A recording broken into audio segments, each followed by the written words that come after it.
It's on satellite 4 times a week. Now, can you call that public access? I don't see how you can call that public access, do you? Public access is cable TV. And then when he moved his show to the internet, was that public access? No, that's not public access, that's internet. And then when he added the satellite, is that public access? No, I don't think so, do you?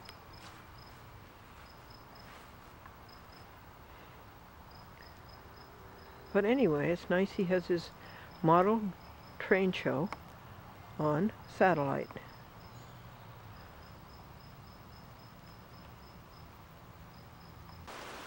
This is details.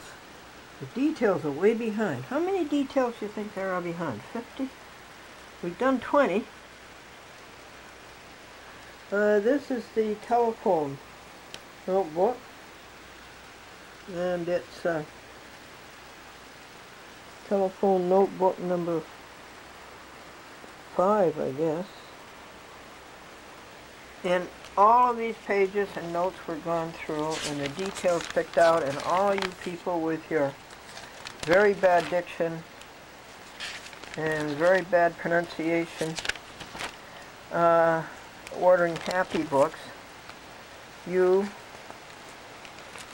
have all been satiated. Your happy books are on the way. And so this first 60 pages of this telephone notebook, all of these details are done. And here's a whole pile of details in the silver folder, and now we're having another good storm. Isn't that nice? The grass needs it so bad, and the flowers and the crops and the trees. Isn't that a good sign? And then over here you will see some of the details that have been done. Some of them have been telephoning. So these are happy books, and then the contest winners, their checks are in there. So I think the contest is over.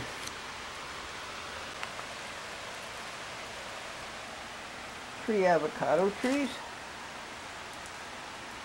I had to bring them out of the rain, and Barney Dunham's gerania. And over there is stroganoff. Vegetarian stroganoff. Look at this letter, folks. Wesley, Public Access, Cablevision, 6 Executive Plaza, Yonkers, New York, 10701.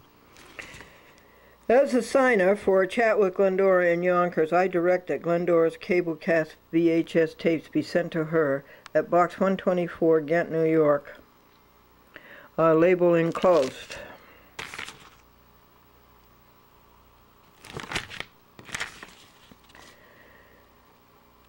Also enclosed is $7 postage. Please mark the carton media mail.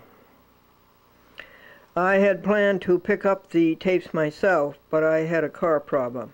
Yours truly, Elmer W. Johnson, and I have to send this to him for him to sign and date, and then for him to send this to Cablevision. And now these are my tapes.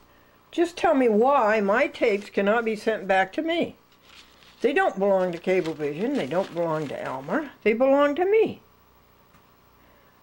This is larceny. This is to my physics professors, or former physics professor, the Dr. Professor Eric Beth at the State University of New York at Buffalo. So how is this for an afternoon's work?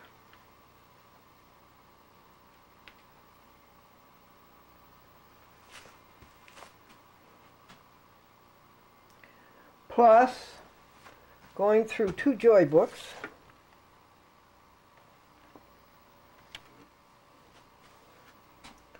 and a statement to be notarized that the 1993 Lincoln is not to be sold, is to go with the museum and to be parked alongside the 1980 Lincoln, parked alongside the museum.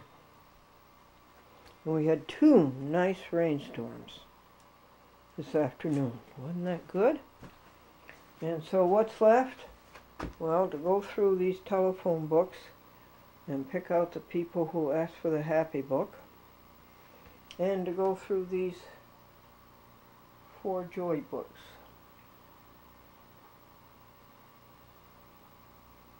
Now that's details piled up. And 34 details were done today. Now what'd you do today?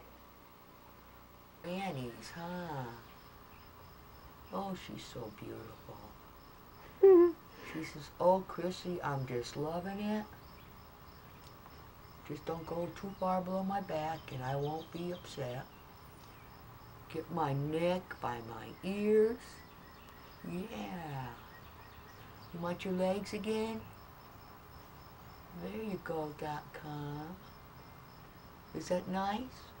You think you had enough or what? Oh no. You know, you sit here, lady, all day if you want. Just stroke me really easy. Of course, Mommy's gonna have hair all over her desk to clean. Huh. Folks, will you read this Sony book to me so I can understand how to operate this camera? Look at all the buttons on it. Look at that.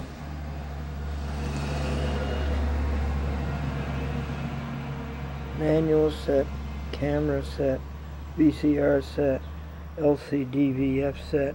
What's all this mean? It's a good thing they have an easy record. You press easy record, the blue button comes on, and then any fool can record with it and play back with it. Did you know that we posted 37 Chat with Glendora programs all over the country yesterday? Thank you, Christine.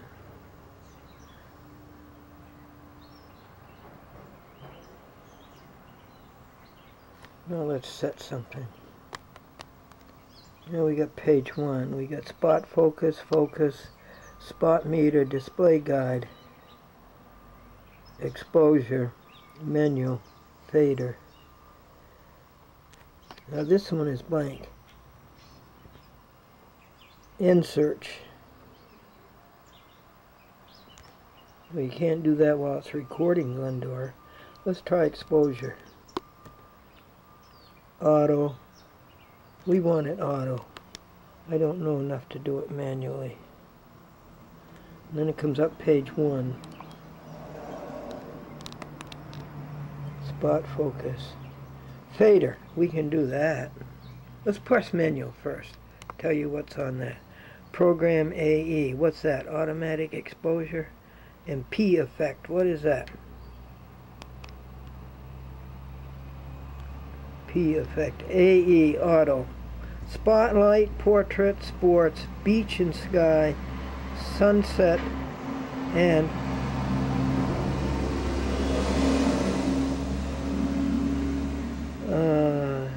moon, and landscape. Execute.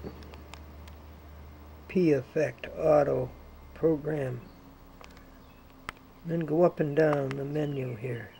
And nothing happens. No, we don't want spotlight. Okay, let's go back to auto. Okay, it's on auto. And let's go back to videotaping something. Execute. How do you get out of this? I guess you go up here where it says wrong. There you are. Well, that's no good. That's too bright, isn't it?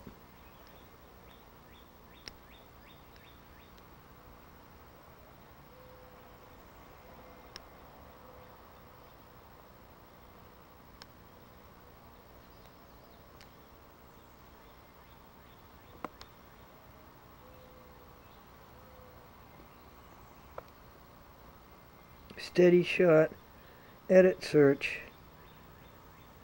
super nightlight, wide. That we don't want that. How do you cancel it?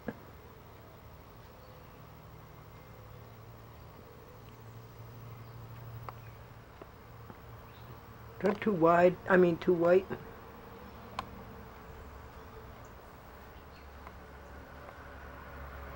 Oh well. Every day try to learn something about this. Comes in on mosaic. Oh, you can have fun with that. Okay, I gotta go because we're right in between subjects here. But Okay. if you're interested on Sunday, And Sunday at what time? well, the potluck is 5:30, and the concert itself is at 7. How long does that take? He's gonna play two 50-minute sections. 50 minutes, probably a little break, and then 50 minutes. He travels the country, and he creates his own music and his own songs. And apparently he has quite a following. He's a folk singer. Yeah. You want to know how to use up a whole day? Whew.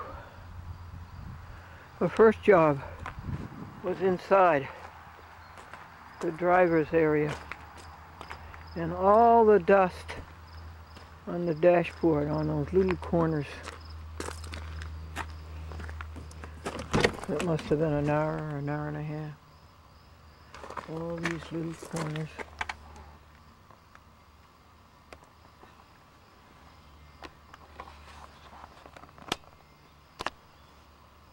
I put on the night light. And the dirt. All the dirt.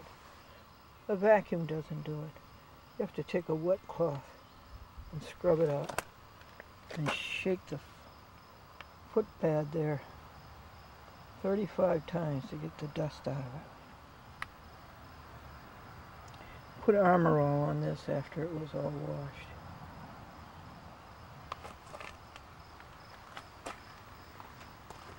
Okay, and then the passenger side. And then the back seat. Passenger side. And driver's side. Oh, so the cab was clean. Cab got clean. So half of the day is gone. Next, the engine. I ought to open the hood for you and show you how nice and clean it is under the hood.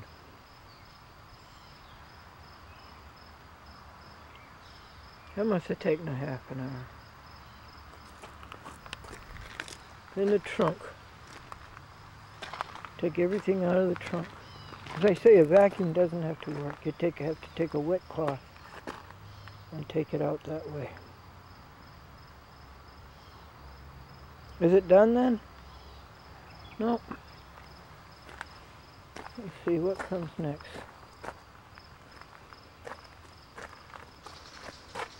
I guess the tires come next. Flush white. Flush white the tires.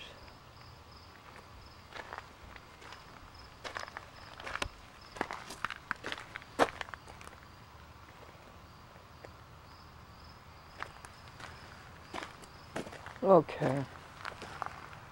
And then what's next? Armor All. Armor All the tires. Well, that's 3/4 of the day.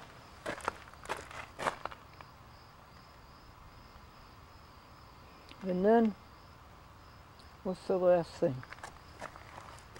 The windows. The windows outside. And the windows inside. And that's the day.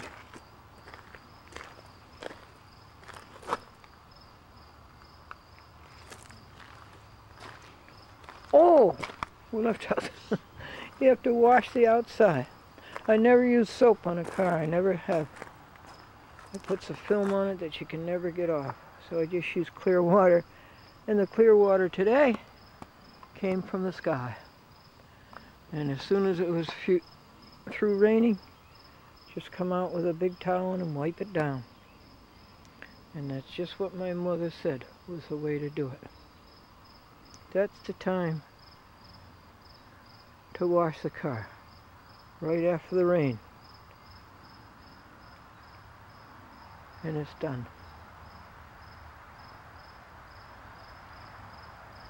Marilyn babies her car.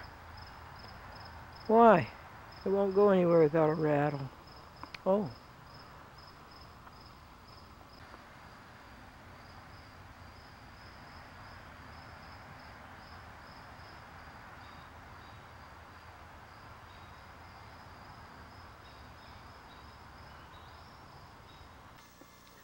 Yeah, some other things got done.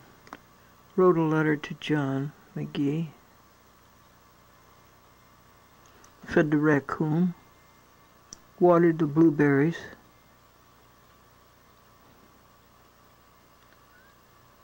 Fed the birds.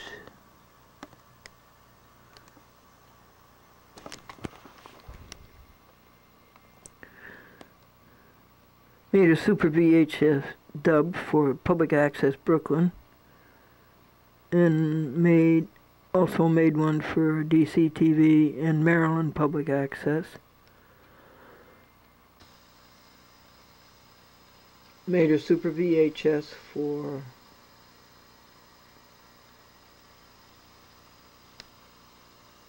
somebody else.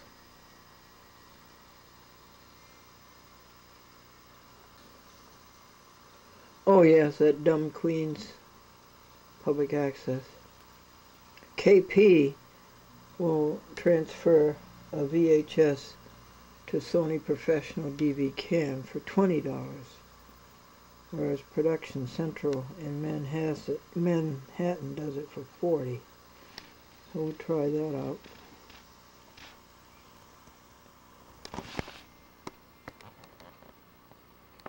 So we're up to detail number 50.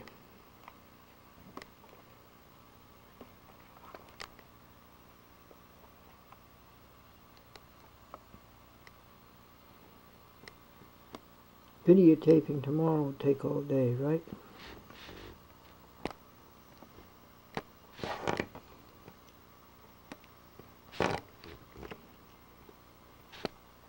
The great big V8 videotape recorder, camcorder, Panasonic, about 10 or 12 years old. Mary Ramage sent it back to me and I checked it out and it works fine. And it's a very good picture. It's just very, very big. But it is VHS. So I'm going to ask Aaron Simpkins, if he would like to borrow it and see if he likes it. And if they get along well together, I might offer to give it to him. Otherwise, he'll just go into the museum with much other rapidly outdated electronics.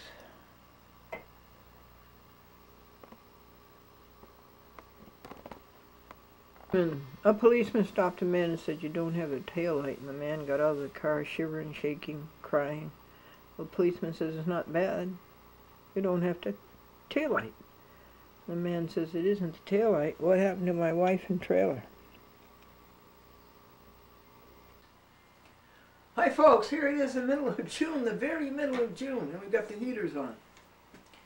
I would like to have you know about the Redemption Christian Academy boarding and postgraduate school, and they have scholarship funds, and they help these children who are down and out, and they bring them up to the school, and they really make people of them, make good people of them.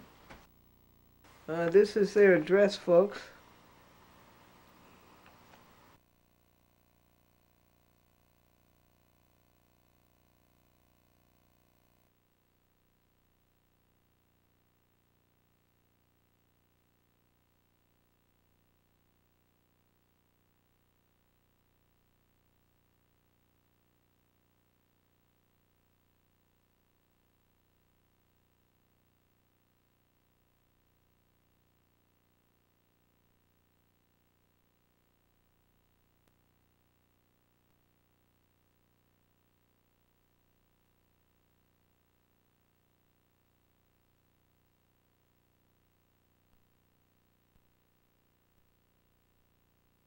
Day by day, its sweet voice soundeth, saying, "Come and follow me." I'll turn off the recorder. The man was at his barber, and the barber says, "What are you going to do for your vacation?" And the young man says, "I'm going to Rome." And the barber says, "You won't like Rome. The food's terrible, the beds are hard, and you'll never get to see the Pope." And the young man was discouraged, but he decided to go anyway. And he went, and he came back, and when he saw his barber, the barber said, "Did you go to Rome?" And he says, "Yes, I did. I thought the food was terrific, and I thought the lodging was very hospitable." "Well, did you get to see the Pope?" "Yes, I did." "What did the Pope say to you?" "Well, he put his hand on my head twice and said, 'Where did you get that haircut?'" Really good, Glendora, as always. All right, well. Hi.com. Hi.com. Ta-dum, ta-da-dum, ta-da-da-da-dum. Ta-dum, ta-da-dum, ta-dum, ta-dum, ta-dum. Isn't that Beethoven? Isn't that Beethoven's Sixth? Isn't that After the Storm? The second movement? Well, we did have a storm, and it was glorious. It was glorious. And we were glad to have it.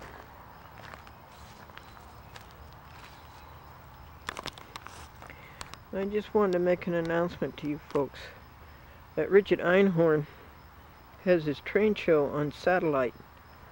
It's on satellite 4 times a week. Now, can you call that public access? I don't see how you can call that public access, do you? Public access is cable TV. And then when he moved his show to the internet, was that public access? No, that's not public access, that's internet. And then when he added the satellite, is that public access? No, I don't think so, do you?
Ten, 9, 8, 7, 6, 5, 4, 3. Car. Right after the rain. And it's done. Marilyn babies her car. Why? It won't go anywhere without a rattle. Oh.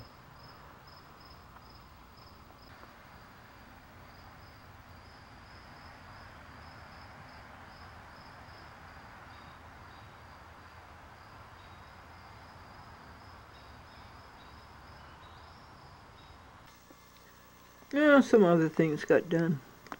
Wrote a letter to John McGee. Fed the raccoon.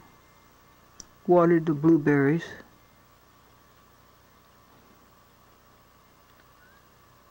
Fed the birds.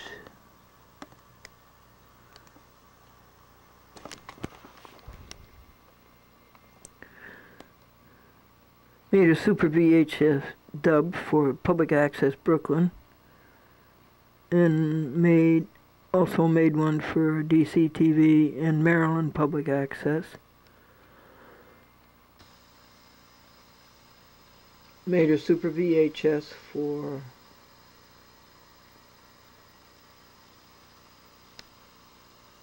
somebody else.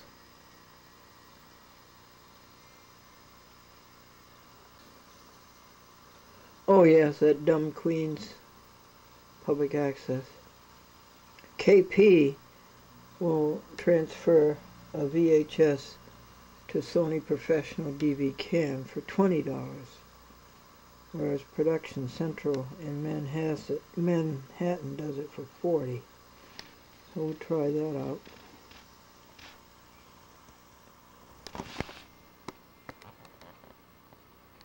So we're up to detail number 50.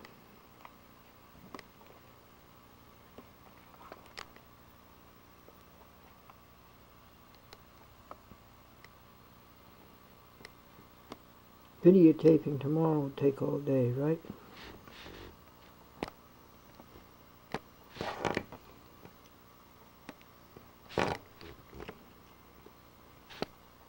The great big V8 videotape recorder, camcorder, Panasonic, about 10 or 12 years old. Mary Ramage sent it back to me and I checked it out and it works fine. And it's a very good picture. It's just very, very big. But it is VHS. So I'm going to ask Aaron Simpkins, if he would like to borrow it and see if he likes it.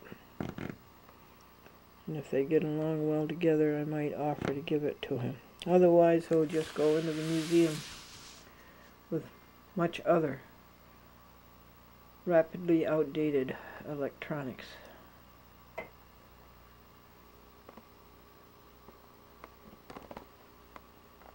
A policeman stopped a man and said, "You don't have a taillight." And the man got out of the car shivering, shaking, crying. The policeman says, "It's not bad. You don't have to taillight." The man says, "It isn't the taillight. What happened to my wife and trailer?" Hi folks, here it is in the middle of June, the very middle of June, and we've got the heaters on. I would like to have you know about the Redemption Christian Academy boarding and postgraduate school, and they have scholarship funds, and they help these children who are down and out, and they bring them up to the school, and they really make people of them, make good people of them. This is their address, folks. And this is their telephone number.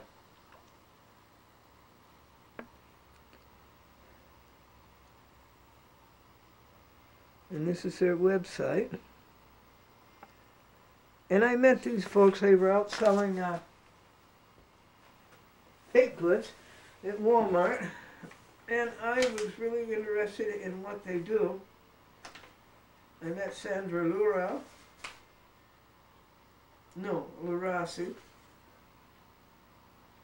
And it was a year ago. Takes me a little while, doesn't it? Redemption Christian Academy is founded in 1979, has a solid history of working with youth by providing an opportunity for students to refocus academically and build character. Isn't that nice, folks? For students to refocus academically and build character. The Redemption Christian Academy helps young people become productive citizens. Many who do poorly in traditional educational settings find success in the Redemption Christian Academy. Over 90% of our graduates go on to attend college. I attended college. I graduated 55 years ago from American International College. And guess what our school colors are? And this is our mascot. Excuse me. This one over here is our mascot.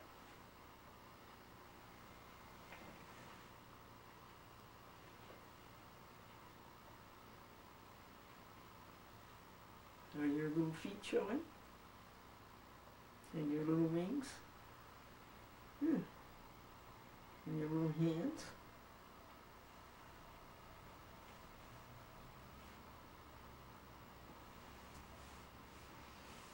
It looks better than most of the graduates. The Redemption Christian Academy Scholarship Program provides scholarship funding to youth who would benefit from the Redemption Christian Academy's unique program. Scholarships are awarded based upon need and merit. Students who meet eligibility requirements must maintain a standard of academics and character. Won't you consider investing in youth by sponsoring a needy student for only $15,000? You can become a scholar sponsor and provide 1 year's attendance at Redemption Christian Academy. I would judge from this that they are that this is a secondary school, equivalent to high school.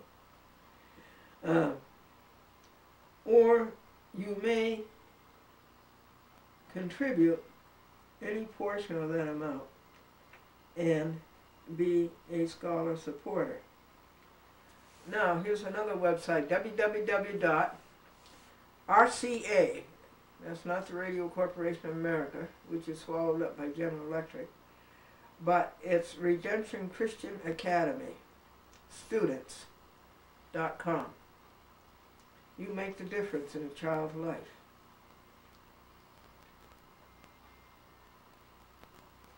Isn't that nice?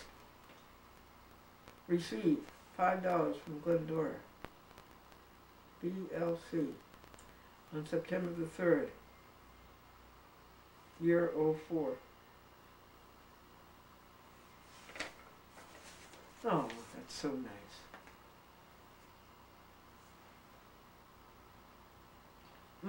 This body that you see did a superlative job of flushing out those miserable viruses that came upon it on May the 22nd. It took 3 weeks and 3 days to get them out of the body, but it did a great job. This viscous fluid just went up and captured those viruses, virulent viruses, that are out to kill the body, and expelled them through the nose and through the throat. It was a cough and blow for 3 weeks.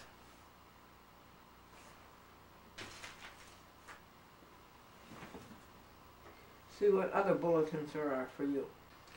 Glendora apologizes to John Sherwood, Norwalk, Connecticut, Cablevision. She kept saying he wasn't playing her programs, and he was. She admits that she was wrong, and she apologizes, and she reforms, and she atones. I asked him if he liked chocolates, but in some way I have to make good to John Sherwood at Cablevision, Connecticut. My apologies.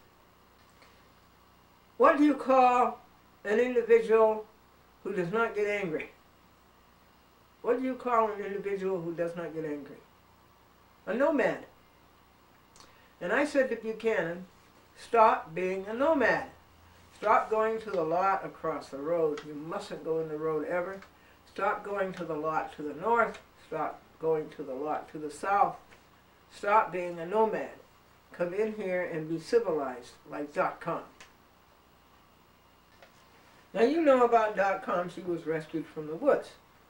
She spent many of her young months in the woods. A wild kitty? Okay, now guess who just showed up? Buchanan. And that woke .com up. Just to have Buchanan outside the door wakes .com up. So I want to tell you about .com. She's assiduous about her litter pan. She can be outdoors for hours, and she will not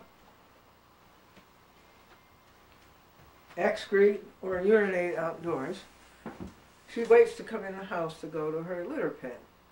I was changing the litter in her litter pen yesterday, and I bought her 25 pounds of very expensive litter pen. By the way, it's in a yellow bag with black print. And I went, first of all, I cut a nice door in the big 25-pound bag. And then I went to get her litter pen, which I had scalded, and it was out being sanitized in the sun. I went to get it. She, in the meantime, got into the trunk and urinated on 25 pounds of fresh litter. This is outdoors, too. The bag is in the trunk of the 1993. Isn't that right? So I cleaned the whole thing up. Now, where is a good place to muse? You know, I'm always talking that you should have your alone time with God. Indeed, you should. So where do you go to muse? You go to the museum. Great discovery. Guess what? No, Buchanan.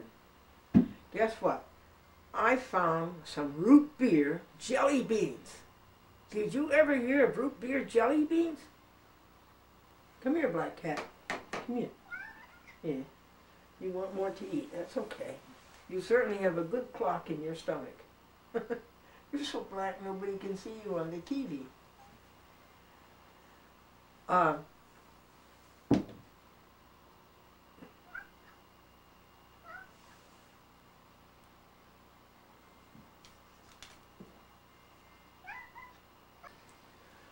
Folks, you can take cookies that you buy in the store and you can put them in the oven to freshen them up, and then if you burn them a little, then people think you made them.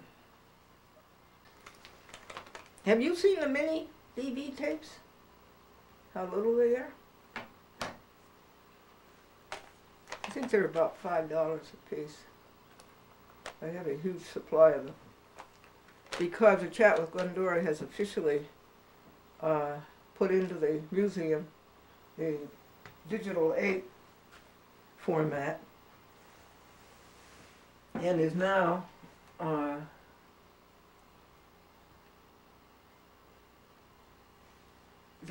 and Buchanan are playing on the floor. He looks so good on the red rug. And she's, every time he goes by, she takes a swat at him, and he doesn't care. You know, he must be very used to being married. Yeah, there she is. She's poking at him again, and he's not doing a thing about it. I want to, the transition has officially been made. The Chat with Glendora now is on Mini DV. It is no longer on Super 8. I want to congratulate Mary Ramage in Yorktown for sending back the great big camcorder. It's an old Panasonic. It must be 12 years old, folks, and it uses a VHS tape. It's huge. But she sent it back and it works perfectly. And the little Panasonic camcorder that she bought, I think she bought the big one for $10 at a yard sale, and I guess somebody just gave her the little Panasonic camcorder, and I spent $500.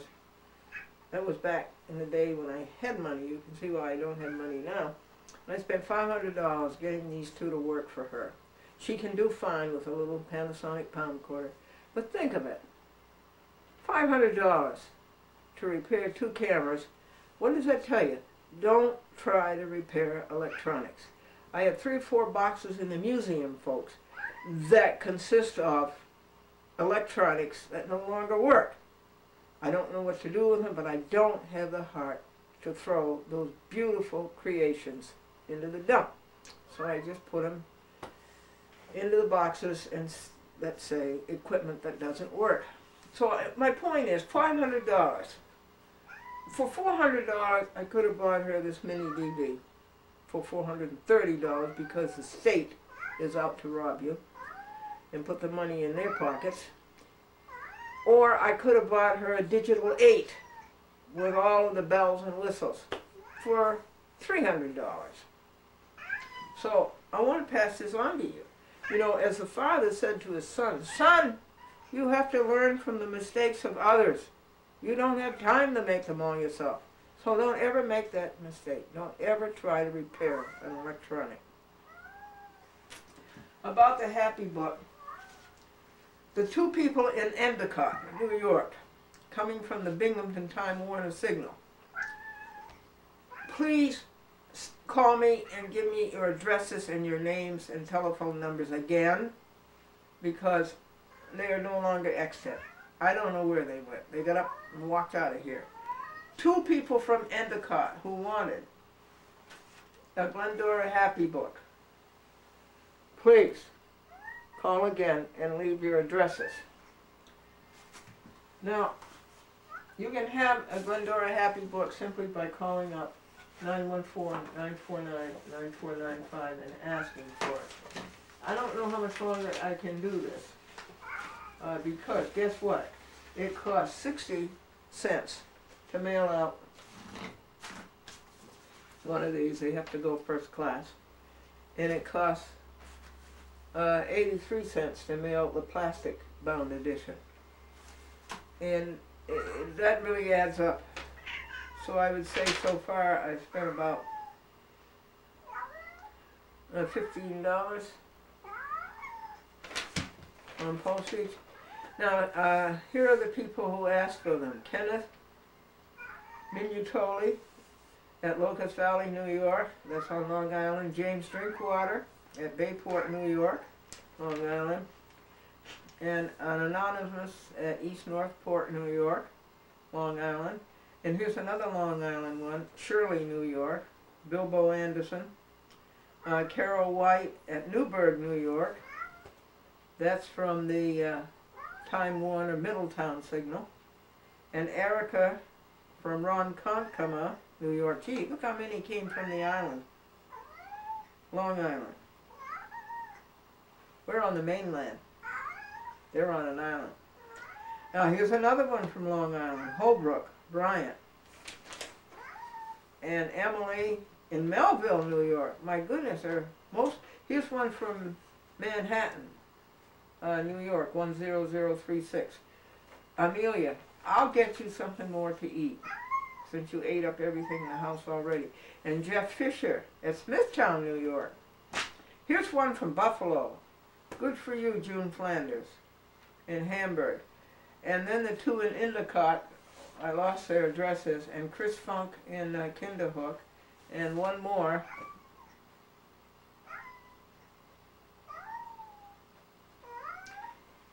In Bullville, New York. Again, that would be Rockland. That came from the Rockland Signal. Okay, folks, hold everything. I have to feed this loquacious cat. You know, .com never says anything. She's always been very reticent. But this guy, he is so verbose. So let me go take care of him, and I'll come back and do some more bulletins with you. As soon as we can find the remote. This remote zooms. Let's see what we can get. Oh, isn't that wonderful?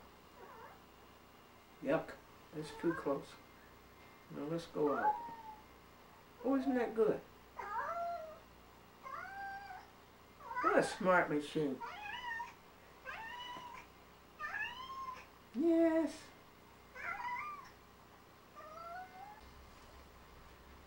I knew I should have videotaped that for you. You try to feed him, and he's so affectionate, and he rubs up against you.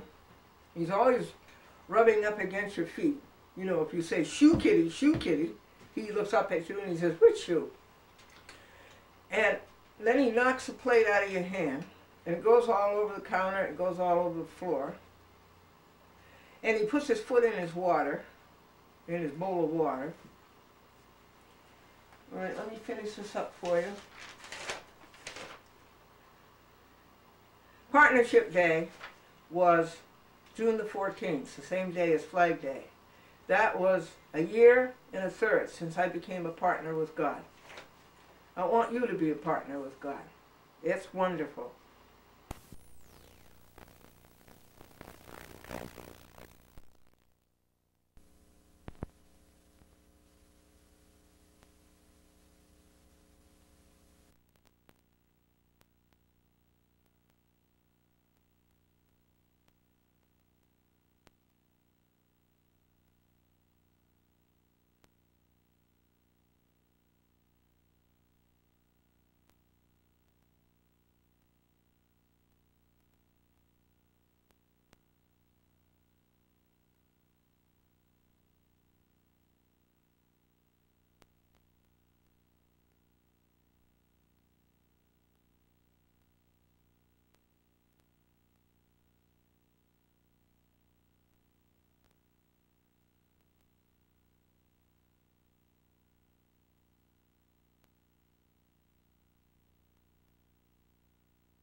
Machine. Yes.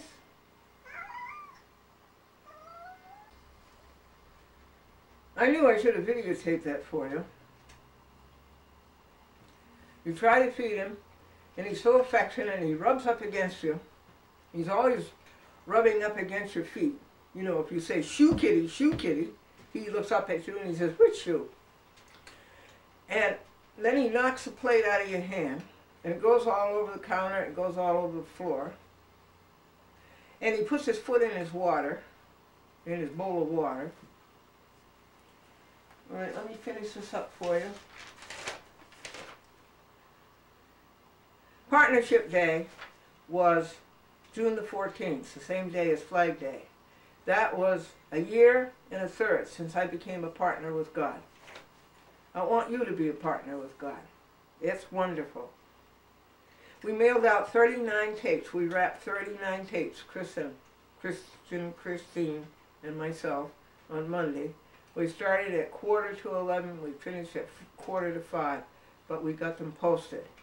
And then yesterday I had to add to that a super VHS for BCAT. Now BCAT, there's no point in that. Plus all the trouble you give me about getting Jackie Rickman's proof of a residence. She doesn't lie. She's lived there for 50 years. And if you don't think she lives there, call her up and she'll invite you to lunch. So you can go over there and find out that she lives there. That's awful, BCAT. You are a pain in the neck. But thank you for cable casting a chat with Glendora for 3 or 4 years. And so then I had to make a super VHS for DCTV. You're a pain in the neck too, DCTV. And for Maryland TV, you know, you don't have to have these things on DCTV. VHS cable cast just as well. And there are no standards in cable casting as there is in broadcasting. So, you know, you just like to show how big and important you are at the expense of little people who don't have the money to do this. And then I had to make a super VHS for Queens. And I think I got the price down on Queens. You're the worst of them all, Queens Public Access. You're the worst board in the all. You sold out to Sony. You got a great big perk from Sony to buy Sony professional DV cam recorders that cost $3,000 or $4,000 and cameras that cost $3,000 or $4,000. Public access producers can't afford this. You sold out to them. because you got paid off by Sony. So by the time we ended up, we sent out 44 VHS, or Super VHS for a chat with Glendora on 45 TV stations. Now my neighbor, Mary Kilser, says that there's evidence afoot, and she's given me 5 or 6 sites on the internet that say that the government wants its electromagnetic waves in the sky to turn corners. And in order to do that, because an electromagnetic wave goes straight, so they want it to turn. And so they drop all these things out of planes, barium and all other kinds of stuff. And she was down at her farm and she looked up and she saw a plane doing this. And she reports that there are planes that go tic-tac-toe, like, and spew out this stuff to bend electromagnetic waves. It sounds to me like Henny Penny, the sky is falling. How do you know, Henny Penny? I saw it with my eyes and I heard it with my ears, and a piece of it fell on my tail. Let's go tell Turkey Lurkey. Well, there are evil things afoot from these evil people who have kidnapped our government. And so it is something that I'm going to pay attention to. And are they responsible for all of this haze that we've had for the past 2 weeks? Why doesn't it just rain and get it over with, and then we'll have a sunny blue sky for 3 days? No. We've got this bad weather. And today it's so cold I put on the heaters. The pancake breakfast raised $500 for the people up in Albany.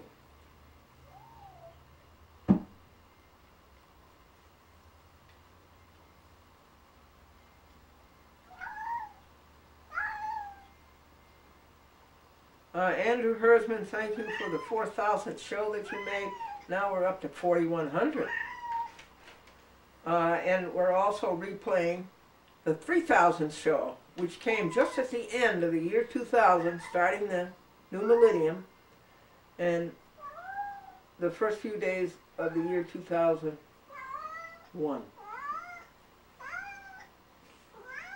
What is it?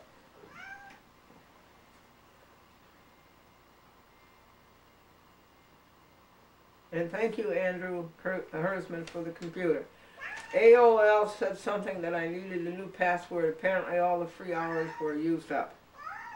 And so I hooked up with Berkshire Telephone and Cable TV. Very unusual animal. A cable company is also a telephone company. But then that's what Verizon's trying to do, and I hope they beat Cablevision.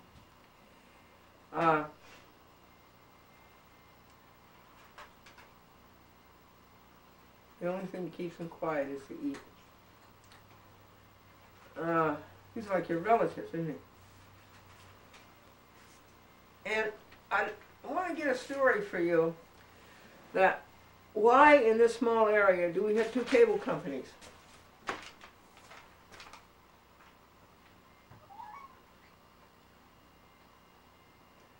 He's about to knock over the camera. Just a minute. Come here. Now, what's your problem? What's your problem?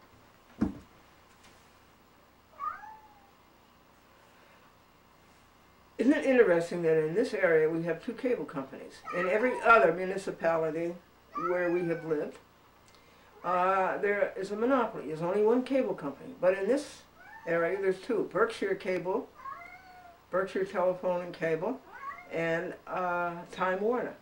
You have a choice. Now that should be in every franchise that Cablevision has, that there is a choice, that the public has a choice, and you're no longer bullied by this mammoth monopoly. All right, the camera is blinking. Now what does USB upstream mean on my camcorder, on my mini DV? It was also on my Digital 8.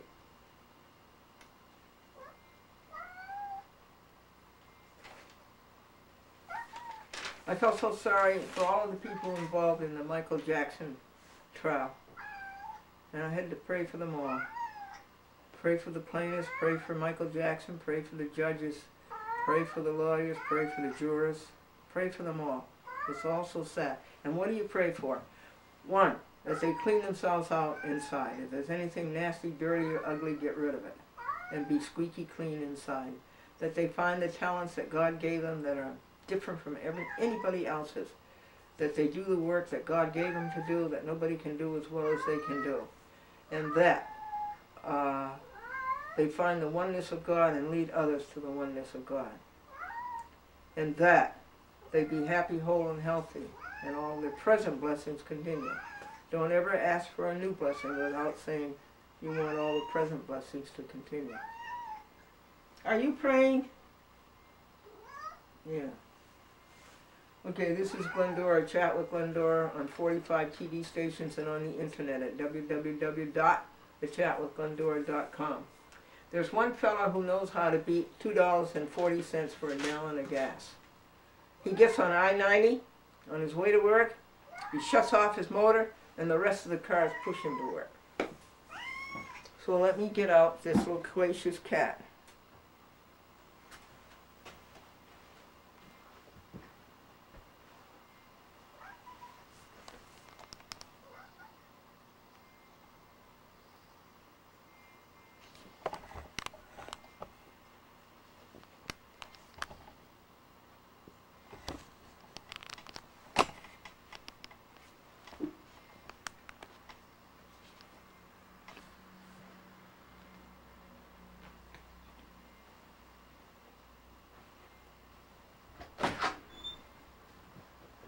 See you at supper time.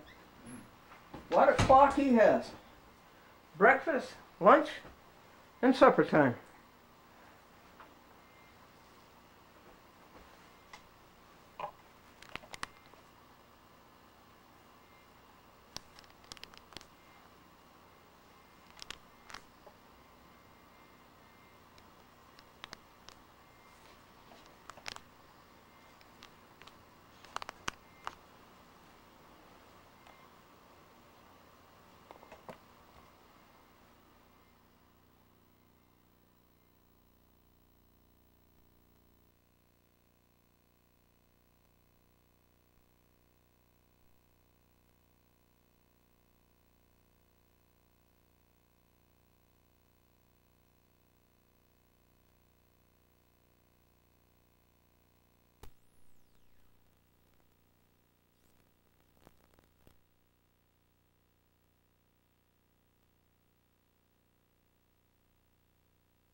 Ten, 9, 8, 7, 6, 5, 4, 3.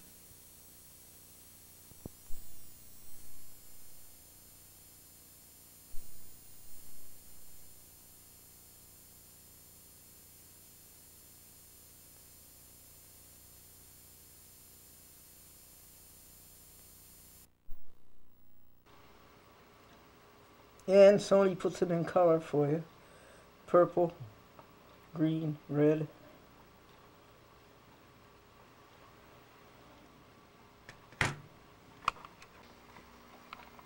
And this is the size of an 8mm. This is a very old Canon. I don't think they make these anymore. It's when the Canon camcorder first came out. 1987 is when I bought these. 2005 is when I bought these. What a difference. And then compare that to a VHS.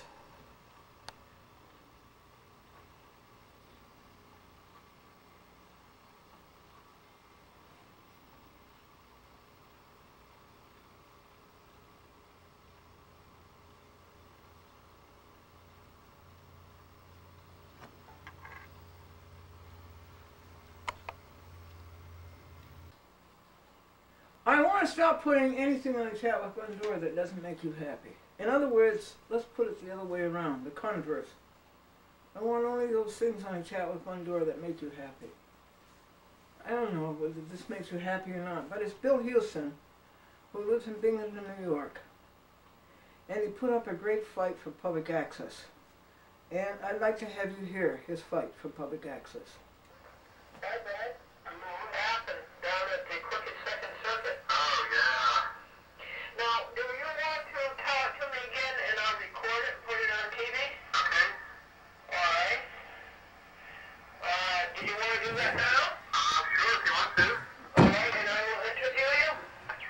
Yes, I wonder if I have everything handy, but I can probably just do it off the top of my head. I don't have any of my papers handy, but I think you probably can do it from the top of your head. Okay. Let me, okay. This is Chat with Bill, and I would like to have you hear what William Houston had to say about his trip through the United States District Court, the State Court, and the United States Courts of Appeal in regards to public access. Hi, Bill. How you doing? Glendora, my good friend. I'm doing just fine. How are you? Oh, very, very well. Thank you. Bill, tell us how it all started. Well, it started, I got started in public access television on a live music show in Austin, Texas called Capsize, which was produced by my good friend Dave Pruitt. And I had just had the time of my life, and ever since then I've been seeking out, I've traveled around different places, and I've sought out public access studios to use, and I've since discovered the usefulness of public access TV for not just entertainment, but also for public affairs and local broadcasting, or cable casting, which you don't get in any other way. So I became a producer. I worked in the Chicago area for a while, and then I moved to Binghamton, New York, and immediately went and talked to the cable provider, and they said, well, we have studios, but you can't use them. That would be Time Warner. Time Warner in Binghamton. Can't use them for the low rate of $500 an hour. Which, public access TV is defined to be first come, first served, non-discriminatory access. And my argument is that $500 an hour tends to discriminate against lots of people. Even 50 cents an hour television public access. No money shall pass either way. That's right. So, after, it took me a couple of years, I started with the local franchise agreement between the city of Binghamton and Time Warner, and that didn't have anything in it. And then I was referred to the New York State Public Service Commission. I looked up their codes, which, of course, you know quite well, Glendora, to be 9 NYCRR 595.4. I also looked up, and thanks to you, you gave me a reference to public service law, PSL 229, which is very, very helpful. No limit or prohibit. That's right. So I developed a very unique argument, which nobody in New York State, I think, has ever used prior to me.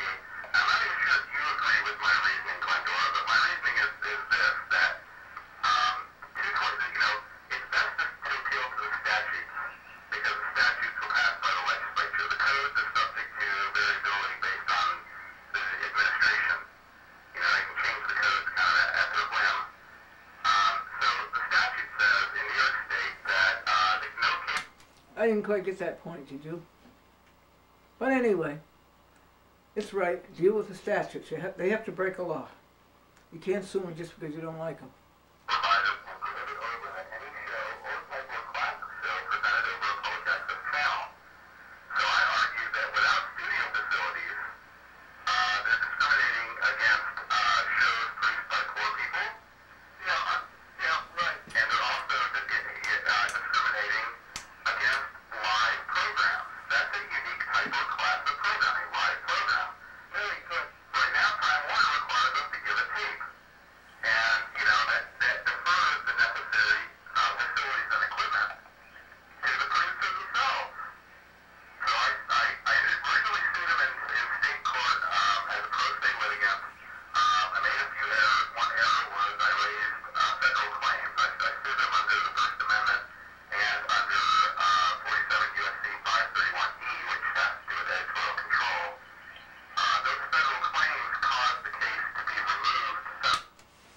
no cable operator can exercise editorial control over public access. Public access is a public forum.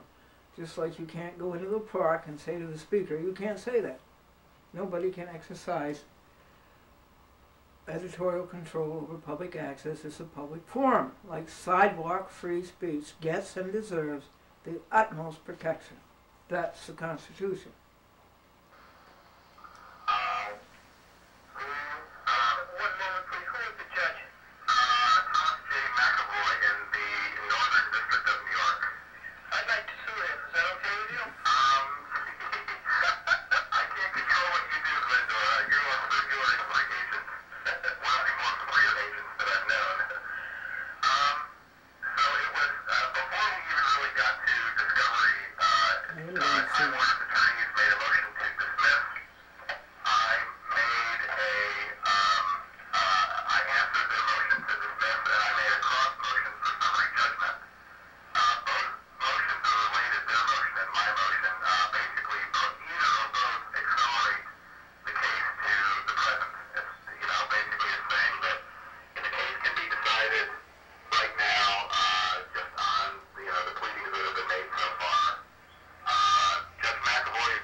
Tape has to be turned over. But let me tell you, what bigger editorial control can you exercise over public access than not to cablecast it at all?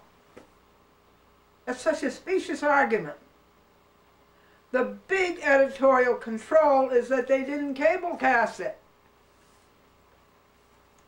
So we'll turn the tape over. This is William Houston in Binghamton, New York.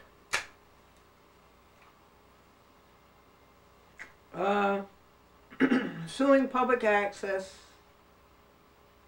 suing Time Warner for its failure to exercise public access for him. Couple of cases. One is this Bloomberg versus Time Warner. And there's another one. I believe. I think I can look this up while I'm talking to you. Glendora versus Cablevision. He cited a case that had to do with lease access. Oh, I know it's Loche versus L-O-C-E. You know that case? No, I don't. Anyway, he cited, there's so many errors. I mean, one, he cited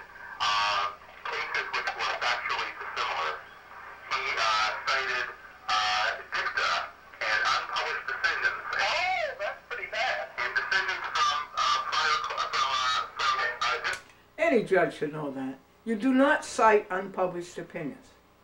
The Second Circuit's very clear on that. You do not cite unpublished opinions. They're not just plain stupid. They're dishonest. They're trying to get away with it.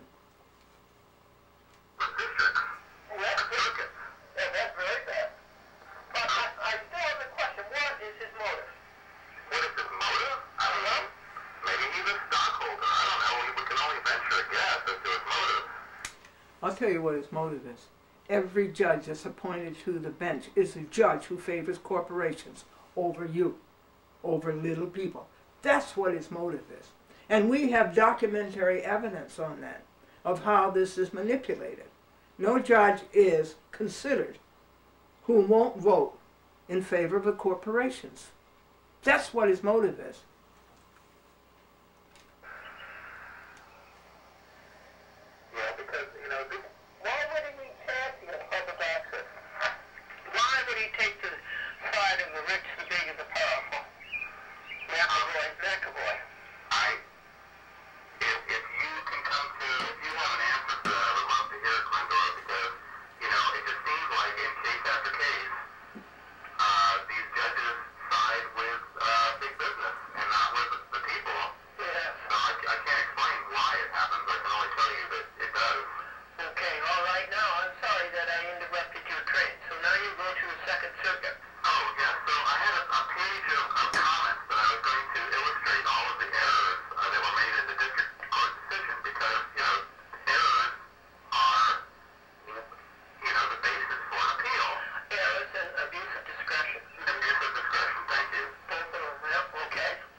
That is so sick. And I didn't know what to say, Glendora. I was just stunned. That's terrible. It was like they already decided at that point. I knew. They decided how they were going to rule. And my time was just ticking down. Oh, that's so sad. So, that's my story. Well, when was this oral argument? This was, oh God, like February, I think it was, we went down. In February. February '05. And then did they send you a summary judgment? Yes. And what was the date of that? I don't have that in front of me, but it was like 30 days after that, approximately. You think sometime in March? Yeah. And you didn't want to file a petition for re-argument on bunk? What didn't you know about that? I actually didn't know about that. I was thinking my only redress at that point was writ of certiorari. Oh, no. You can file a petition for re-argument with a suggestion on bunk. In other words, send 25 copies. It'll go. And they should have told him that. I should have told him that.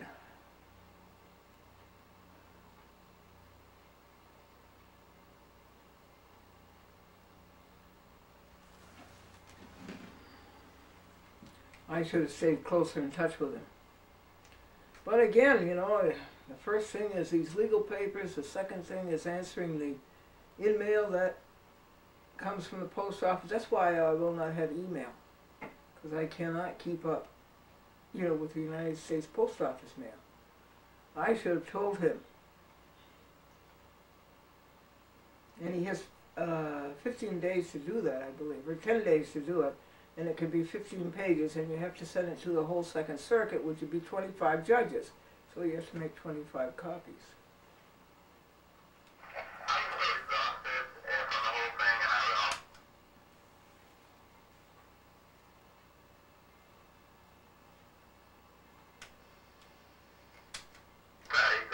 I considered that just, you know, I mean, I don't think, I've never heard of a pro se litigant in the Supreme Court.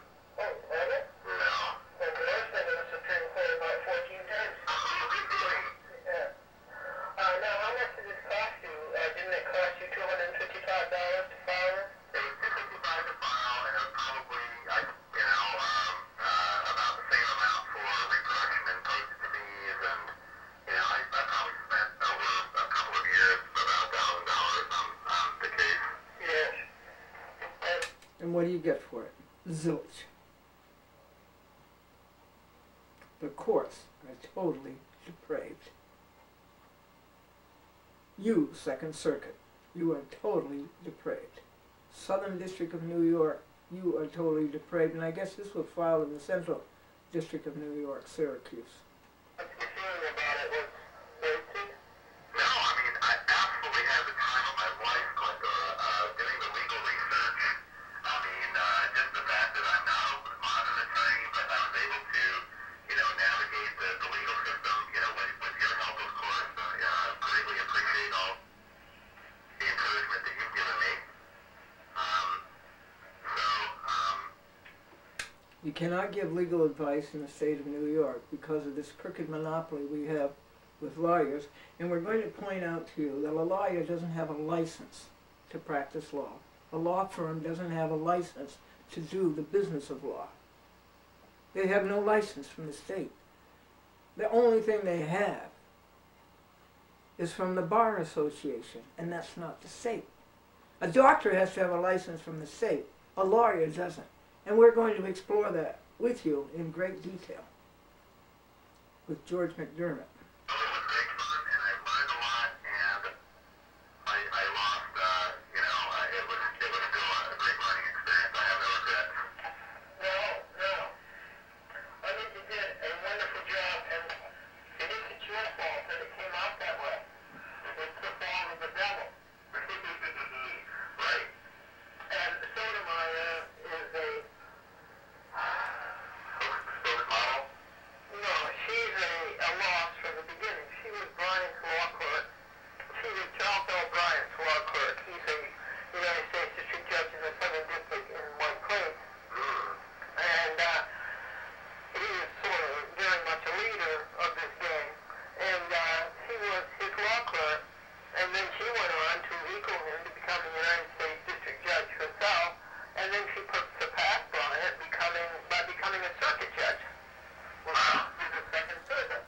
This is Sandra Sotomayor, a loss from the beginning.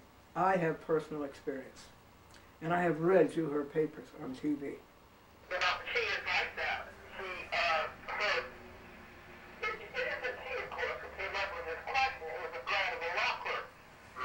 A kid out of college, and this was the kid's first job, working for Sotomayor. And the brat law clerk came up with that. And as you have intimated, the whole question was non sequitur. Right. And it didn't deal with the issue. Right. The issue was their errors. And she didn't deal with the issue. Right. Now, what did the summary judgment say? I'm going to have to look at that, Glendora, because I don't have it. No more than a paragraph, right? Yeah, basically just that we, you know, for all of the case law that was cited by the district court, you know, we are upholding the district court's decision for summary judgment. That is no fit. Now, will you get, as soon as you can, give me the name of that third judge, Hall? Yeah. And what district Hall was serving him from? Yeah, I'll get you the name as soon as possible, and I can send you a copy of the Second Circuit's judgment if you want. And as far as the Gina Raji goes, she is a total failure. I have sued her. I've also sued Sotomayor. I've sued both of them. Raji comes from the Eastern District of New York, which is a hopeless morass of immorality. So, I say that you did the right thing. Rich that I had known and helped you write the petition for a re-argument. I wish I had known, because that doesn't cost anything. It can only be 15 pages. And we had 10 days to do it. And you could have really blasted at Sotomayor and say what you were asking had nothing to do with the case at all. You weren't dealing with the issue. And that's that. And quite a few other laws that she broke. I would like to sue her. Is that okay with you? Sure. And Hall and Raji. Because they did you wrong, but they did America wrong. This is a terrible thing to treat public access that way. That's just a terrible thing. Well, I feel like it's, what you are doing is absolutely vital with your show, and I plan on, disseminating the information of what I did. I mean, I was just this way. If what I did was one dart, you've found many darts yourself, but what we have to do is we have to train other people how to go through this process. And the more people that bring these lawsuits, the greater the chances are that one of us is going to poke our way through and make some progress. Yeah. So, I mean, I'm not dissuaded at all or discouraged from continuing my fight. Oh, that's good. I know for a fact that Glendora, Chapman Glendora did go through it and win. Sure. And that was in 1990, and she was the first one to win. That's right. Then came McClellan, and then came others. And then came a terrific one down in Texas. The fight that Chadwick Glendora won was with Cablevision in Long Island, which is a very large cable system, folks. It's 430,000 subscribers. Very large. I don't know whether Manhattan, having both Manhattan below 72nd Street and Manhattan above 72nd Street is as large or larger, or the one in San Diego maybe is larger, but I know that it is one of the largest in Nassau County. And they took a chat with Glendora off of the TV because Glendora was exposing Galata, the county supervisor, and his commissioner of consumer affairs for letting Scott Lord operate an underground lawn sprinkler business without a license, a consumer affair license. And my point was that these two, Galata and James Picken, were not protecting the consumers of Nassau County. So, of course, they didn't like that, and so they just let Dolan know that, take the dame off the TV, and Dolan, in his ignorance and arrogance, the whole Cablevision conclave, took the program off the TV and thought, as ever, they're going to get away with this. Well, they didn't. The court ruled that Glendora had a statutory right to be on TV, Public access is mandated by Congress, by the state, and by the municipality. And you must put it back on TV. And they've never taken the chat with Glendora off of TV since in Nassau County. So I would say that was a dart and a bullseye, and I say that we broke through. And that set the pace for no editorial control by a cable operator over public access. Terrific, a great case. Now, what is the status with you and Time Warner now? I'm getting another call. Can you repeat the question, please? Sure. What is the status with you and Time Warner now? The last thing is, I kind of took it out of sequence, but I do have a petition with the New York State Public Service Commission right now, and that's still active. I think they're going to rule. With the Public Service Commission, hopelessly sold out to cable operators. No public service in the Public Service Commission. The Public Disservice Commission. That would be Flynn, Chad Hume, Tom Isabella, Stephen Shea, Ann Dawson, John Figliozzi. Hopelessly lost as far as you, the public, goes. Which brings up many of the same questions that I raised in my lawsuit. Now, here's the thing. The codes which we used to appeal to, 9 NYCRR 595.4, is now obsolete. The Public Service Commission has just approved a new set of codes, and it's now 895. And the new codes are terrible. They have removed many of the public service obligations placed upon the cable provider, not just with regarding public access, but regarding refunds when there's service outages and retention of records and all kinds of things. They've all been bought out, huh? Yeah, so the Public Service Commission is just a tool for industry. There wasn't, there was some public comment around the state. They were holding public hearings, but as far as I know, they didn't really take the suggestions of the people that came out to the hearings, except for one small thing, and it had to do with the number of public access channels. They were trying to reduce it from 2 channels minimum to 1. Okay. And they relented on that and said, oh, okay, we'll keep it at 2. Isn't it awful that bought, body, soul, and mind by the corporation? It's terrible. That's terrible. Now, are you going to make TV shows and put these on TV shows? Put these on the cable TV? I'll put the issues up. Yeah. I haven't really talked about this on TV, but maybe I will, you know? Yeah. Yeah. There definitely needs to be, Well, I'm going to try to spread the word because the Sotomayor and Hall and Raji have committed a huge crime. yeah. They have violated several sections of. I'll sue the Public Service Commission also. McAvoy, Sotomayor, Raji, Hall, and the whole Public Service Commission. In the state's criminal code. Really? Oh, yes, Oh, they yeah. have, and I'm going to sue them for that. That'll be my Omnibus 27 lawsuit. So I'll have to start writing that pretty soon. Well, I am very proud of you for what you did, and I'm very encouraged by what you did. That's a great compliment coming from you. Well, I don't know. I think you far superseded me.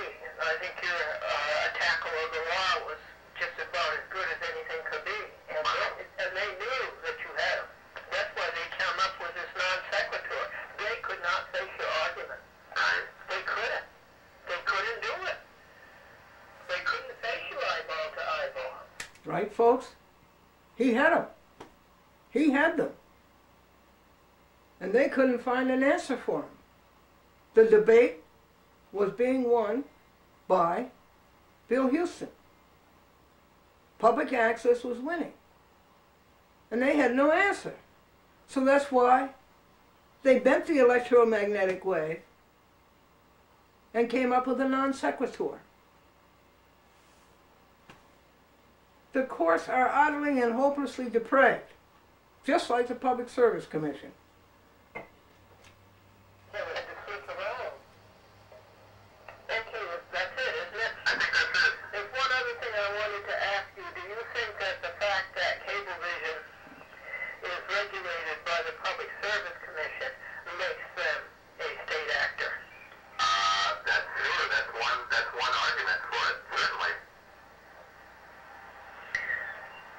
was a case in that where that argument was lost. It was, who was it? It was somebody versus Con Edison or one of the electric companies, and that was lost.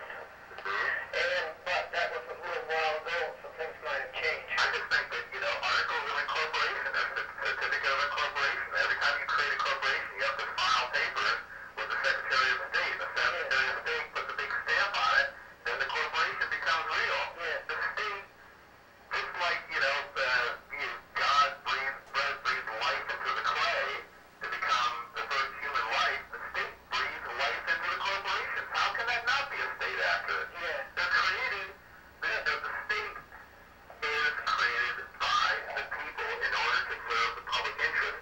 How can the state create entities that do not serve the public interest, that serve private interests and private profit? Yeah. It violates constitutional principles. This corporate rule that we're living under. Yes, that's a very good argument. Very good argument. Plus the fact that the courts let corporations, touching upon what you said, let corporations be people, and they aren't people. And therefore, the corporations, That was the statement that Bob Goldberg made to Glendora by letter, and I read that to you. Bob Goldberg hits that very, very hard. That the state lets a corporation be a person and lets the executives hide behind the corporation, and after they have committed dastardly crimes, they're covered up by this alter ego. That was a very good point that Bob Goldberg has made. corporate officers get away with so much by hiding under this alter ego. Right.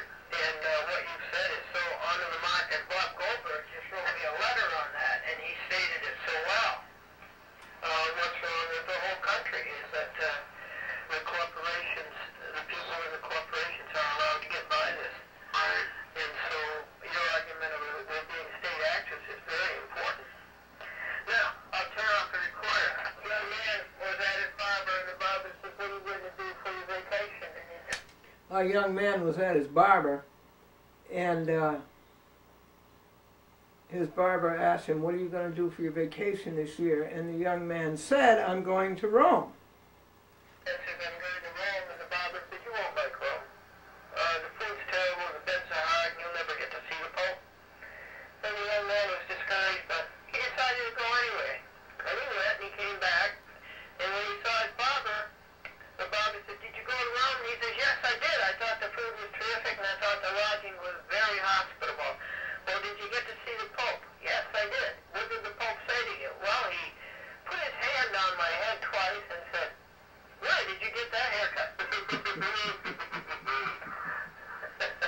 good, Glendora, as always. All right, William. Thank you. Thank you for your fight. Okay, see ya. Bye-bye. Thank you, William Houston, Binghamton, New York, for fighting for public access. Amen.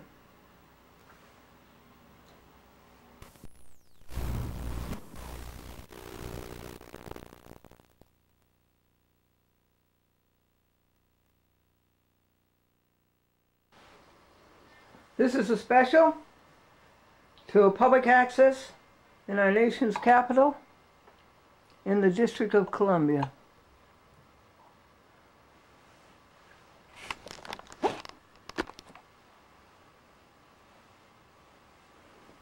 This is black. You're going to get 60 seconds of black.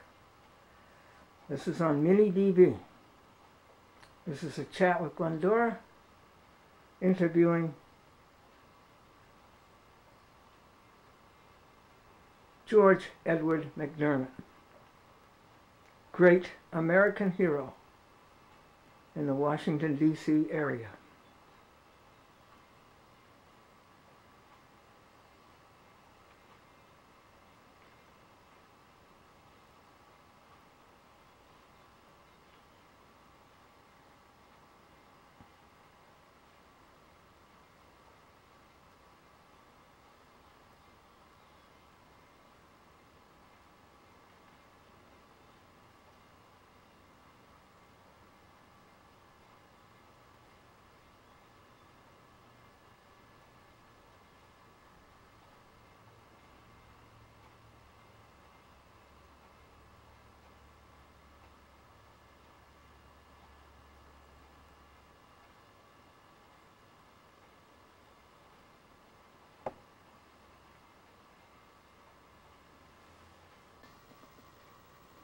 DC TV, here are my color bars. White, red, white, red, white, red, white, red. Do not change these. This is what I want, and if you change them, this is editorial control, and you will be sued under Title 28, and you will be sued under Title 47, Section 531E. You cannot exercise editorial control over public access. Do not change these to your color bars: red, yellow, orange, green, blue, violet. Roy G. Biff. And now, here comes your countdown.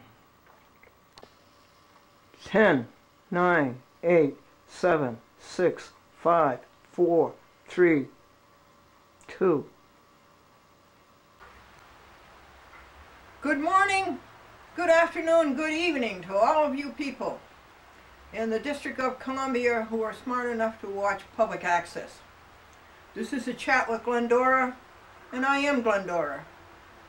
Chat with Glendora is on 45 TV stations. In fact, I think this week it's going to 46. It has its own TV network.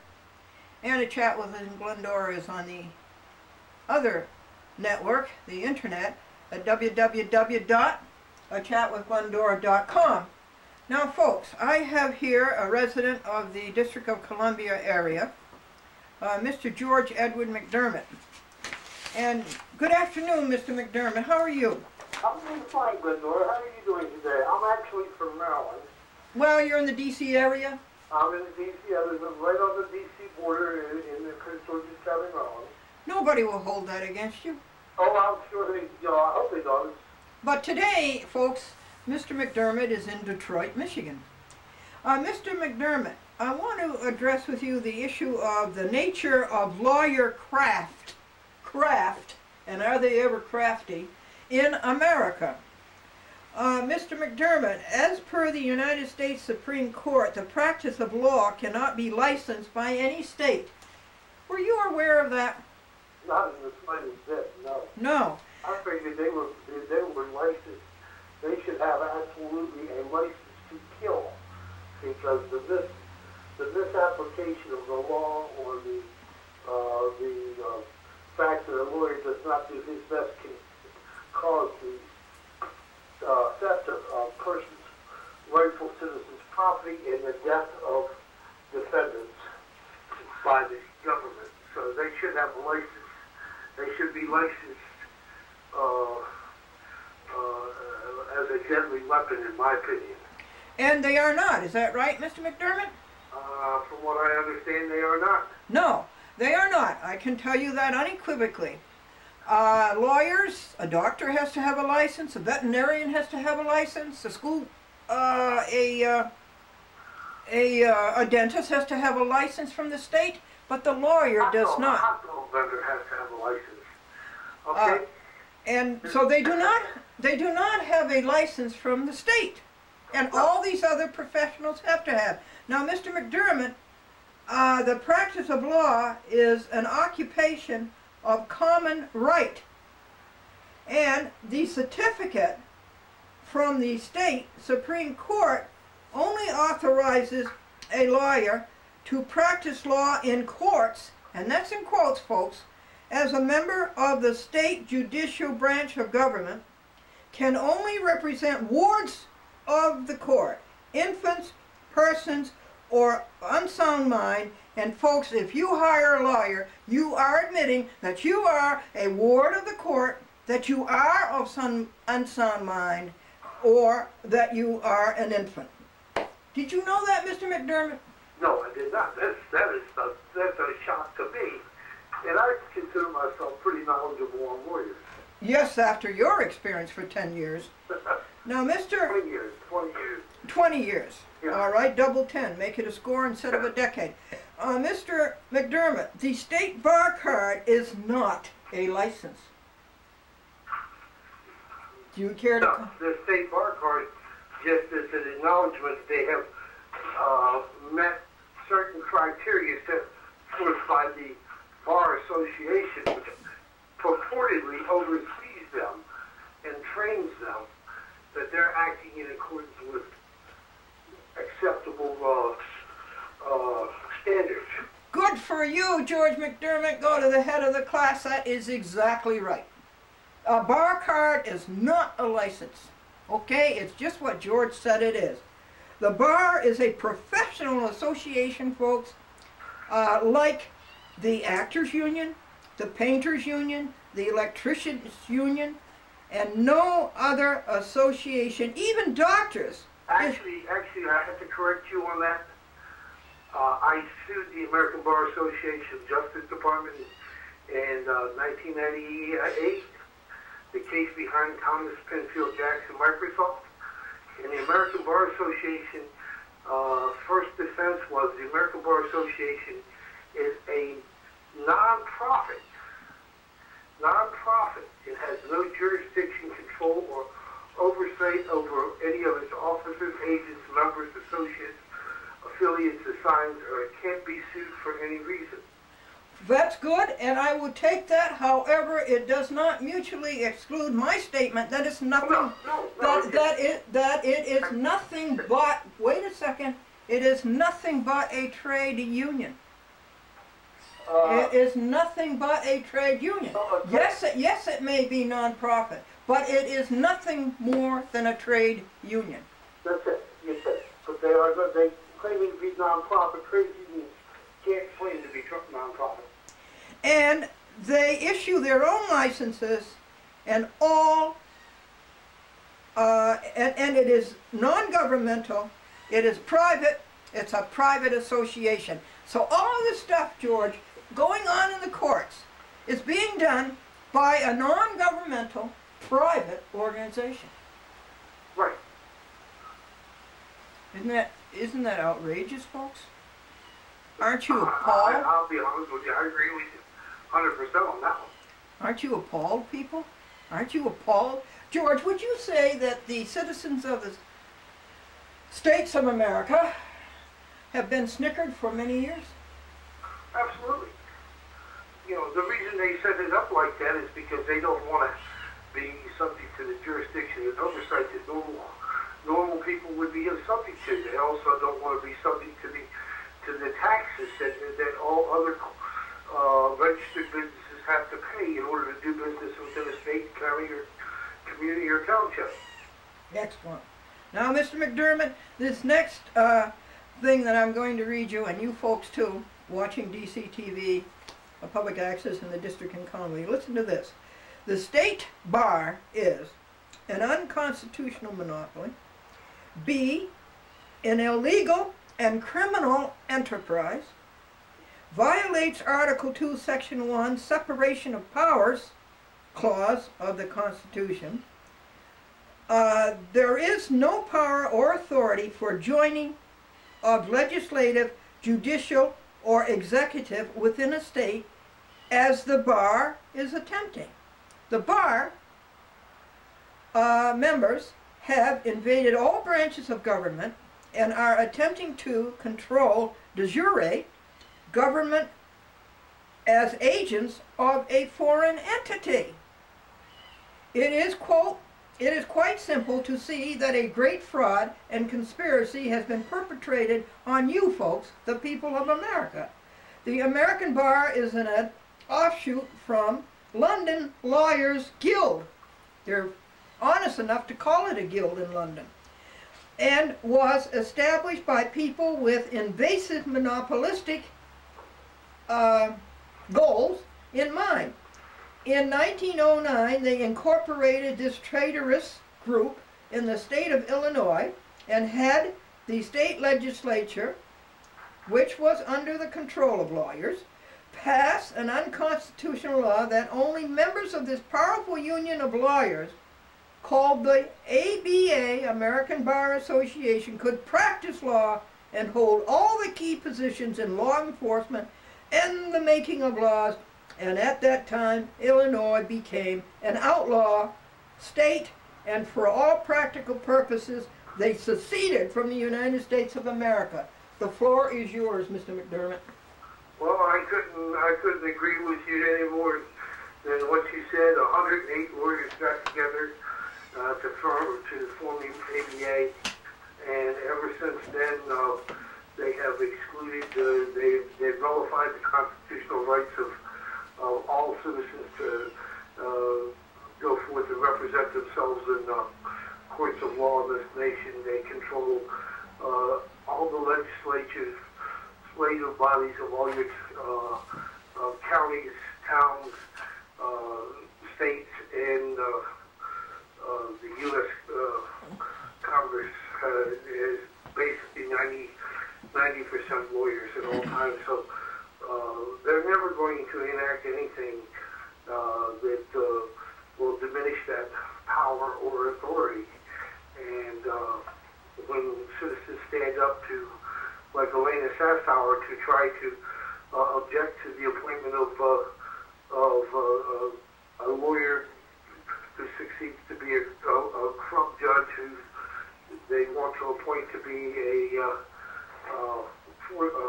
circuit court judge in the appellate division, they did not hesitate even I think it was 3 seconds from the time she made her objection to the U.S. Senate before she was in handcuffs being let out of the room. So there you are. I mean, you can't get any more than that. And that's made available on the World Wide Web at secretjustice.com for anybody to see at any time. And a chat with Glendora.com. Yes. And it's 3:15, Mr. McDermott. And every 15 minutes we rejoice about something, and I do rejoice about Elena Sassower giving her all, and even going to jail. Yes, 6 months in D.C. prison, and while she was in prison, the appellate courts violated every constitutional right she had. The jail itself imposed very harsh and unusual punishments on her, restricting her. I was over there many times and visited her, and she stood her ground, and she's coming back to Washington on the 28th. Okay, Mr. McDermott, thank you, and I am glad of that, and that's another whole program in itself we will continue with. The Bar Association then sent organizers in all the other states and explained to the lawyers there how much more profitable, oh boy, and secure it would be for them as lawyers to join this union and be protected by the bylaws and its canons. They issued to the lawyers in each state a charter from the Illinois organization. California joined in 1927, that was a year before I was born, and a few reluctant states and their lawyers waited until the 1930s to join, when the treacherous set became de facto and the citizens became captives. Under this system, the lawyers could guarantee prejudged decisions for the privileged class against the lower class. This was all made possible by the American Bar Association to favor the right and have unlawfully substituted them in place of constitutional laws. Period. Mr. McDermott. I don't think anybody could have explained it any better than you did. Basically, once they started signing those corporations up, the rights of the citizens of this nation started to disappear. And ever since that, they have been disappearing as of late, even at a higher rate than you or I could possibly imagine. Things have just got out of hand in the last couple of years. And your website, my website, secretjustice.com, will chronicle this. And but you know, nobody will stand up. I mean, what bothers me is so they're a private corporation, and they're supposedly being overseen by state commissions on judicial disability and attorney grievance committees, which are controlled by the same lawyers who are doing it, and you have no chance. I mean, they've even taken over the policing of their own organization, and where we have no no matter what we do, we're the citizens of this nation have no remedies anymore. Good for you. That is very well put. And George, we have DCTV, public access, and we have Elena, and we have many others, and we are doing a great job of informing the public how they have been snickered. Oh yeah, I think there's no doubt in my mind, and you know, thank God that the advent of the internet is allowing the people of this nation to see just you know how absolutely outrageously corrupt things are. I mean, you look at some of these recent big fraud cases. I mean, they go in and baffle the jury, and they suppress the evidence, and so the rich walk away with billions upon billions, and so somebody like Elena goes to jail for respectfully requesting to speak to Congress. You tell me if we aren't in trouble.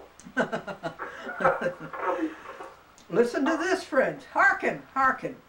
The Constitution was written in plain English, and the statutes passed by Congress were also in plain English, with the intent of Congress how each law should be used, and not the opinions of various judges as the codes list. Any normal person can read the Constitution and statutes. Remember that, honey. The law is simple to read. Get a cup of coffee, sit down and read it, and make copies of what you want.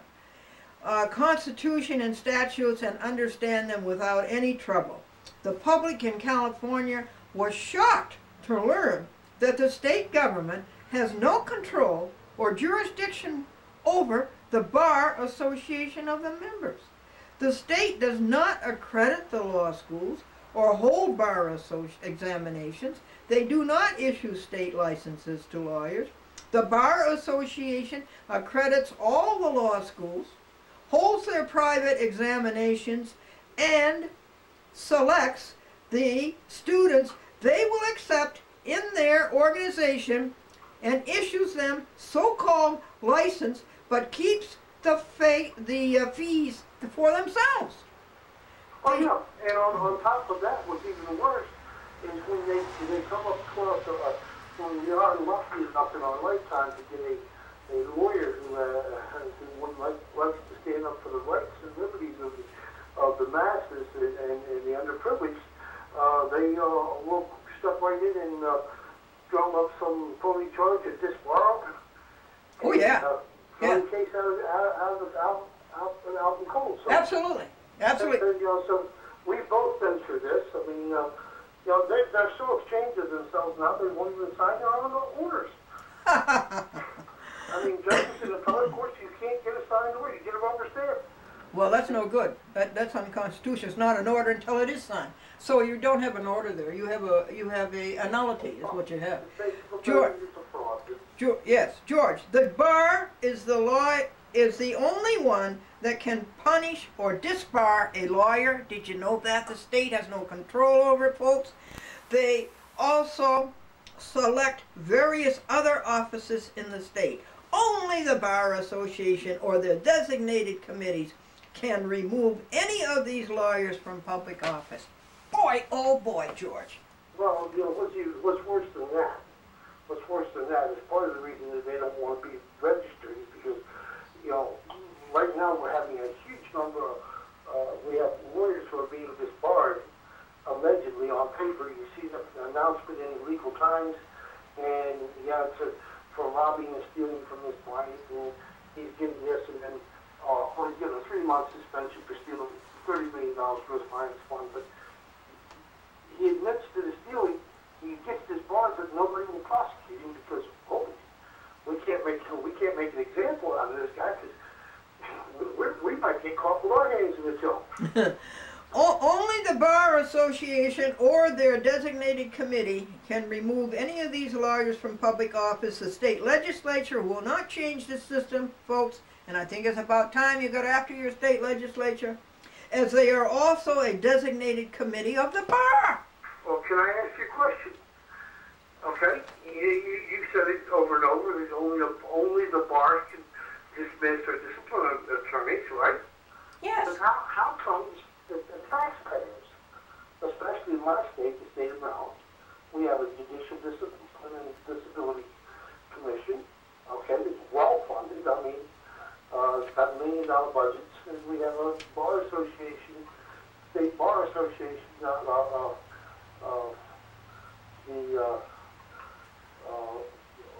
attorney oversight committee that's well funded with millions of dollars in budgeting. And how come the taxpayers have to pay for this if they can't, if these organizations can't? Right, George. Applause, applause, applause, applause. We should ask the taxpayers to tell them we want refunds. Make the bar association start covering these bills, especially since they're doing such a crappy job at this bar and these large attorneys. Let's see. Okay, I'm going to change your word. They're doing such a heinous job. And such an outrageous job. Oh, you're afraid to tell what it is? It's that stuff that dogs drop on the sidewalk when they walk down the street. Yes, but I try to keep a chat with Glendora, drawing rooms of caliber. Okay. I know. Okay. That's why I didn't say what it really was. It is not a street show. Okay. Now, in just a minute, folks. On August the 21st, 1984, Rose Bird, Chief Justice of the California State Supreme Court, another of the Bar Association's judicial committees, stated in essence that the bar should determine the legality of all initiatives before they were allowed to go on the ballot. Can you imagine that, George? What arrogance! It's a good thing we're telling people what's going on, huh? Well, I was down in Williamsburg not too long ago when I did an interview with Patrick Henry. Okay? Yeah. I'll send it up to you. I've got your interview of Patrick Henry. His comments were that the American Bar Association would lead to nothing but tyranny, and he's absolutely right. Yeah. All of the founding fathers were afraid of the Jews. That's exactly why they wanted out of England. This is contrary to both state and federal constitutions, this woman, what she did, Chief Justice Bird in California, as well as the laws of this nation, instituted and by and for the people as a sovereign unity of independent states of we the people, not a fraudulent corporate entity of lawyers. And that's just what we've got. Folks, do you get the drift? Do you catch on here what they're doing to you? Now, are you going to let them continue to do this, or are we going to rise up and stop this? The law is on our side. The facts are on our side. We can do it, George. Well, we have to fight. We have to fight. We're told this in the Declaration of Independence. When the government becomes abusive to and upon itself, the citizens have to rise up and make change. And we have to do it in a peaceable manner first, and I think that's what we're doing. George, what they did in California, is this a tremendous amount of power for a private union that is incorporated and headquartered in Illinois to hold over the citizens of California or any other area? Is it? It absolutely is. I mean, they would, if they were Microsoft, they were the Justice Department.